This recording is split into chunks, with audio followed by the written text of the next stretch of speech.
वसंतराव आचरेकर सांस्कृतिक प्रतिष्ठान कणकवली आयोजित संगीत महोत्सव 2023-24 उद्घाटन शुक्रवार 2 फेब्रुवारी 2024 सकाळी 9:30 वाजता। स्थळ वसंतराव आचरेकर सांस्कृतिक प्रतिष्ठान कणकवली।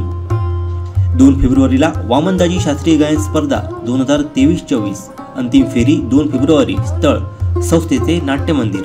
3 आणि 4 फेब्रुवारीला पंडित सुरेश बापड यांची गायन कार्यशाळा। शनिवार 3 फेब्रुवारीला प्रथम सत्र सकाळी 10:30 ते 1, द्वितीय सत्र सायंकाळी 4 ते 7। रविवार 4 फेब्रुवारीला तृतीय सत्र सकाळी 10 ते 1। विषय रागसमय चक्रातील विविध रागांमधील तराणे आणि त्रिवट यांच्या रचनांचा अभ्यास। नोंदणीसाठी संपर्क सीमा कोरगावकर, मोबाईल 9422 38 19 75 82 08 83 66 83। 4 फेब्रुवारीला सायंकाळी 5 वाजता पंडित जितेंद्र अभिषेकी 24वा संगीत महोत्सव। विश्रांती कोयंडे यांचं गायन, पंडिता अपर्णा गुरव यांचं शास्त्रीय गायन, पंडिता स्वप्ना दातार यांचं व्हायोलिन वादन, पंडित सुरेश बापड यांचं शास्त्रीय गायन।